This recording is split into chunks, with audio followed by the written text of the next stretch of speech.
Santa's reindeer traveled to the Vatican on a business trip to unite. Somebody write this.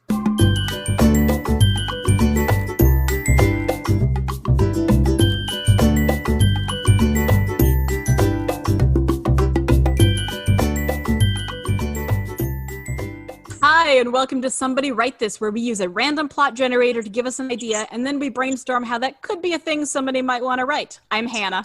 And I'm Jenny, and to help us with our brainstorming today, we have a guest. Let's welcome Richie Norton. Woo! Woo! Yeah. Oh, we're so glad to have you on the podcast. Yes, me too. You guys are amazing. I love this. I'm already excited. I'm a little scared, I gotta be honest, but this is gonna be fun. Oh, it's going to be so much fun. I'm so excited for the story. Before we get started, though, let's give the listeners a little sense of who you are as a story reader, watcher, teller, whatever it might be. Tell us a little bit about what are the stories what kinds of stories or characters or themes do you really tend to gravitate toward? Well, I might be different than many. I focus on whatever I want. I don't know what I gravitate towards, but I do like the hero's journey, and I'm typically writing nonfiction, and I'm typically writing around creating lifestyle and entrepreneurship and those kinds of things. But I am a super fan of all things that center around how hard life can be, but how you can overcome, Rocky kind of stuff. Yeah. Nice. No, absolutely. Yeah. As you work with other people to improve their own life story and improve their own journey, have you found that connecting it to fictional stories is also useful? How has that developed the way that you speak about this? Yeah, as by way of like a shared or common knowledge as a metaphor. One of the most helpful things to people is like a metaphor, and also a metaphor inside a metaphor. So we could be talking about X, Y, Z, and then say, like I just did, Rocky, like Rocky, and all of a sudden I could have said Harry Potter, you know what I mean? And I could have said any story, but immediately you and I have a shared understanding of what that might mean, what that looks like. I like that. Do you find that there are specific ones that people tend to use as descriptors of their own journey or as aspirational goals for themselves? That's a good question. The classics are always there, and then when you talk about like what's new and relevant, it's usually some Avenger. Oh, interesting. We like to use these comic book heroes and things like that. And, but then, you can always jump into Shakespeare, and, you can always, people always are plucking out a character here and there. You know what I mean? So it's just, but that's a good question. When I talk to people, is there one that people talk about most? Honestly, Harry Potter comes up a lot, probably because it's newer in the scheme of writing for thousands of years, right? Yeah. But then, we'll just be honest, like throughout history, it's been these religious, biblical, or whatever religion and text you use.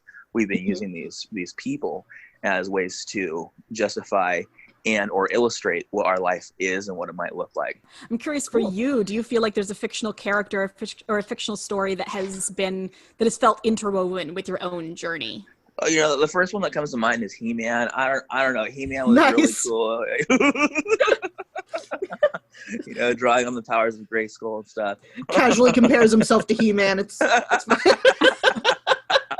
I've been seeing that meme go around where it's like, name the 4 TV characters that you're most like. And then I had a friend who was like, okay, so there's a difference between the TV characters I'm most like and the ones that I hope that I want to be. There you go. And so I'm curious, like if He-Man is one of those for you, like maybe it's like, actually, I do see this in me, or I want to be this aspect of him someday, or if it kind of encompasses everything. I think He-Man's probably better to say out loud than SpongeBob SquarePants. You know what I mean? Thank you so much. We're gonna scoot on to the storytelling portion of this and come back at the end and give you a time to share some of the work that you do. As a reminder, this is the story that we're fleshing out today. Santa's reindeer travel to the Vatican on a business trip to unite. That's so fantastic to start with, because in one sense, we all know who Santa's reindeer are, But in another, don't we really only know their names? I want this to be about one of the other reindeer that does not get a story. Oh, so like reindeer singular. It could be maybe two of them, maybe Donner and Blitzen. I guess my first question to help unravel this a little bit is the to unite is really throwing me off. Is the business trip intending to unite something? I don't know. What are they trying to unite? Wait. I thought that Santa Claus was reuniting with his reindeer. Ooh. Maybe they're reuniting with Santa. Well, Who was at the Vatican? They definitely got separated for some reason. Well, okay. he is a saint. Yeah, it's true. Oh, now that's a good connection. We could bring That's in a like really the good actual Saint connection. Nicholas, Yeah. who's Saint hanging out Nicholas. in the Vatican. Has Santa not been at the North Pole for several years? Has he been lounging around in the Vatican and the reindeer have been doing all the work? Yeah, so Saint Nicholas, the Vatican, the Vatican, this makes sense. The reindeer, they're obviously not in the North Pole anymore because that's where they work, but I think where they're from is actually Scotland. And so they were there doing something. And somehow, somewhere, they may have found a loop, a hole in the universe where time collapsed, and they ended up giving presents to children all over in the world of Avatar, where the blue aliens are. You know what I mean? Maybe there's a portal involved here somewhere, time travel. We have joked that we bring guests on partly because if it was just up to Jenny and I, we would just do sci-fi every single time. And this way we only get sci-fi about half the time this way, which is good. Last one we did wasn't sci-fi. This one might be. So they're on a business trip. They're going to the Vatican for business. Is the business just to get Santa back on board, to get St. Nicholas from his Vatican vacation that he's been on for far too long? Actually, I think if we're going in this direction, we didn't know this about Santa, but he has to report to the higher ups as a saint, and he hasn't been very good. And all of his presents he's creating are turning into coal for other children, which is a problem because the children weren't bad. It was just some of the problems he's been having, so he needs to work that out. And the reindeer are angry because they're unionized, and their union boss told them they had to go on strike. And some of them want to do it, some of them don't. They're afraid of the effect it's going to have on their children. They love Santa. They know it was a mistake. I love the idea that Santa himself has violated the naughty or nice thing. And so that I love that. I kind of like the idea that maybe that he didn't tell anybody, that he just disappeared and was like, I'm going to go figure this out. I'm going to go to the Vatican. I'm going to report to the higher ups. I'm going to figure out what I need to do to fix this. And they have no idea. Like, they don't know what happened. Santa just disappeared. And they've been like, well, we got to keep doing the work. Like, it could easily have been 50 years or something, like a really long time. His story is epic. I mean, this could be equal unto Star Wars. I mean, I'm just saying, like, it has that like eternal vibe where the principles here can just live on and be used to demonstrate all kinds of things in our lives. And Disney will pick it up. Eventually we're going to go to Disneyland, and there will be a ride there. Yeah. Well, see, I'm wondering about the other saints involved. Is he buddies with like Saint Peter? Or like St. Christopher, they're all hanging out in the Vatican. Of course they are. Like, what do they have to say about his behavior? And then has Santa been missing from the North Pole since the days of actual St. Nicholas? Like, St. Nicholas became known because he left the North Pole and was out trying to do penance for his bad deeds, and it didn't work, so he disappeared again. That's a great angle. So they go to the Vatican on a business trip to they hear that Santa's hiding down there. And they're like, we need to get him back because we need him to be heading up this Christmas thing. We're tired of the world has changed. Wooden toys just don't cut it anymore. Well, maybe you can play into the every Santa Christmas story has something about like the problem of kids not believing in Santa anymore. Like, that's a theme for so many of these. So maybe that's exactly what's happening. They're like, they don't really have a way to be like, no, there totally is a Santa because he hasn't been there in like 150 years.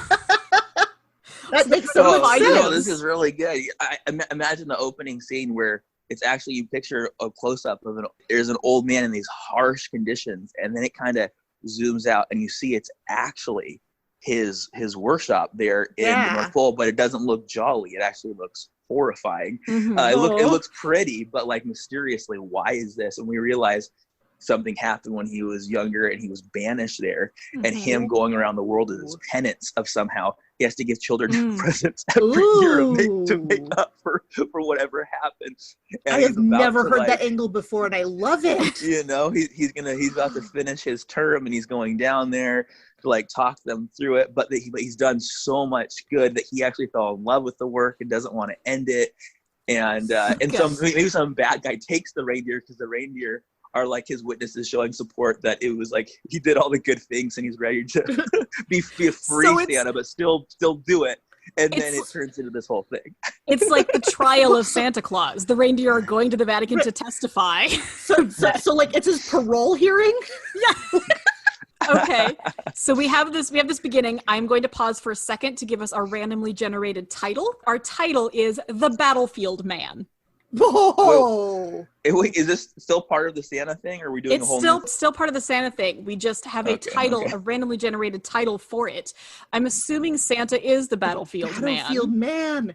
No, but what if he used to be like some ancient mythological god of war, and then his penance is being Santa Claus? Because he killed so many people. What if this battle man was introducing a new character, and this was the person that he's at odds with, because he definitely needs an enemy to push against. But obviously his enemy's going to turn out to be like a Mr. Miyagi. You know what I mean? And like who actually was helping him out. They just got confused somewhere along the line. Or I was wondering if Santa's been trying to do penance all these years and never seems to make it out. Maybe it's because the Battlefield Man is still doing bad things, but framing Santa for them. Ooh. And so Santa's reindeer go down to try to testify in his favor. Yeah. And we need to clear this up. Yeah, so maybe they're solving the mystery of all these things that he's being accused of doing. We don't think Santa would do that. We've seen how he's been like genuinely wanting to do good for the children of the world. And then they find the Battlefield Man who could be like an ancient war god or something like that, who is just doing all kinds of terrible things and framing Santa for them. Or even like the Horseman War, if you want to go that direction. But instead of being that, they're reindeer. Yes. So the Battlefield Man also has reindeer. I like it. The four horsemen are actually reindeermen. That's actually where it begins. That's what they were doing. They raised reindeer. Is one of Santa's reindeer a spy? Of course. Ooh. Like one of them is working for the Battlefield Man. It has to be Rudolph because he has a red nose, and the reason it's lighting up. He was the late edition. It's actually an antenna. It's sending signals. And Santa trusted him and put him at the head of his sleigh. Yeah, you thought that the glowing was to light the way. It was for an entirely other purpose. Mm-hmm. Yeah, it was saying, "Hey, Battlefield Man, here's where we are." So he could follow behind. He could follow behind everywhere that Santa went and do something terrible to these children's homes. like Jack Skellington switching out all the presents for creepy stuff. It brings to mind like Rise of the Guardians. Saw it, which is like this sort of fable take on the mythical creatures story, and so with this sort of darker undertone, but still for kids. And I like this as like a weird Santa related mythos, where you've got this character who is trying to undo all the good that he's been doing. Because there has to be a reason. Maybe it's not just revenge. It's fear that something will be found out. You know what I mean? Like there's a secret somewhere between these two. Santa has to always be the good guy, but we're going to take him back as like this is the hero's journey we were talking about, right? Yeah. Something happened. He's doing his thing. He's overcoming it. He falls in love with it. He has an adversary. And he's called some kind of a battlefield man or something. Yeah, battlefield man. And these two they have to confront in some way, shape, or form. And somehow the Vatican is like either orchestrating this or approving it or disapproving it, but somehow they're creating the structure, and it all turns out well in the end because children still get their presents, and their presents are not coal. They're actually presents. I think the final battle has to come down to the reindeer. This is the reindeer are the central characters, so I think it does have to come down to Rudolph leading the battlefield man's. Well, no wonder they never let him play the reindeer games. He was a tattletale. It could be it could be this war of the reindeers too. And for better or for worse, or somehow it's mutual. I mean, we're getting some Narnia stuff going on here, I think. But mythologically, I mean, didn't the goddess Diana would turn into a deer? I guess it's a deer, not a reindeer. But like mythologically, reindeer have a place. They have a place. They have a history. Well, look at it. Now we have teams. Santa has his reindeer, and now we're introducing a whole other host of reindeer from Battleman. So Rudolph's red nose is not only a signal, but it's also there. Like the battlefield man's reindeer look different than Santa's reindeer. Like there is an actual different design, and the nose is maybe part of a disguise. Like as long as he keeps the nose on, he looks like a regular reindeer somehow. Wait. What if Battleman's reindeer all had red noses, and we thought Rudolph was unique? We just really wanted them. Just picture like this army of reindeer with angry red noses, and it's like really scary looking. I don't know. I think there are a couple different ways it could go. It could be just like supremely weird and silly. Yes. But I do think like there is like an undercurrent to like the idea of Santa having this checkered past and trying to make up for it, and over hundreds of years still not being able to. There could be like a darker fairy tale vibe to this that I think could be really interesting, depending on this sort of good versus evil. It could go all kinds of directions. I think the premise, though, or the question that sets it up, why is Santa Claus in the North Pole, and that this is some sort of banishment. Yeah, creates a whole new way of looking at Santa Claus. It really does. Like my mind is blown, and I want somebody to make a story like this so much, and the potential for like the deeper themes tied into mythology and traditional theology, even since we're going to the Vatican. Yeah. What blows my mind is that you threw some random things together that you thought would be interesting and funny, but somehow we actually connected the dots. Every time. That's my favorite thing about this. Yeah, like I mean, besides like the blue alien people in Avatar, but like the direction of the saint to the Vatican, and then like the North Pole to being way out there as a banishment, like that's our story. That could, I mean, it's stupid, but it's awesome, and that's something that someone literally could flesh out there. That's pretty good. Yeah, you guys are rad. That was super fun. I don't know what happens now, but I'm still scared of what someone's going to do with this, but here we go. Well, this is where we tell our listeners, what is missing. You take over the story now and write something, make something, or draw something, or record something. I want this to be a graphic novel, I think. Oh yes, like that's what I'm picturing. Like this sort of like fairy tale, not quite like gritty, style, but something a little bit darker, a little bit more ominous. And I think this can make a really interesting and lovely graphic novel. I agree. Playing out with these themes. Well, just one more thought. Here's this for fun for someone. If you type in the reason I had the reindeer go to Scotland, because I went to Scotland recently, and my wife and I's dream was to hang out with reindeer. So we went there and hung out with reindeer. Oh wow! We did this. I've also been to the Vatican. This is why I chose this, because I thought, I have something interesting. Yes. You know what I mean? To think through, even though I didn't bring any of that up, I just thought of it, in my head. No, it's well, probably when you went to the Vatican, you didn't see Santa on trial for his life with reindeer testifying in his favor. It could have been in one of those paintings, somewhere. There's a lot of Easter eggs. I don't know. In fact, they were telling me about some of these things, that the jokes that were written into some of these paintings, it was like, at the time, you know what I mean? You're like, oh, that's so funny. Crazy stuff. Anyways, type in on Netflix, type in Scotland. I did this. We're sitting here in quarantine, not much to do, but there's still tons to do. I like to write. I like to have some background noise. I don't like to be completely silent. Anyways, so I'll have some background. There's nothing on, you've either seen it all or you don't want to watch it, or you don't want to get invested and watch all of them for like 20 days in a row. There's all these things. I started typing in things by area. So I typed in Scotland because I love it there so much. And all these really cool things that are set in Scotland are there. And it's all, not always, but like the old school ones talking about the past, there are always these battles of kingdoms or the fractions of one kingdom. You get the idea. That actually sets the stage for this. You know what I mean? Like, cool. Here's this thing, reindeer supposedly were and or are, and scholars trying to reintroduce them that kind of disappeared. Something happens there in a battle. Santa gets banished, but he's beholden to the Vatican, or that structure. But it can make sense in somebody's head. You can draw from the legends that we have and weave them together to make this kind of work. Yes. We are just at the end of our time talking about this. I think this is the time where we hand it over to our listeners. If you are inspired by this, I would absolutely love to see this. Oh, yes, please. New Christmas classic about Santa's banishment to the North Pole and attempt to clear his name.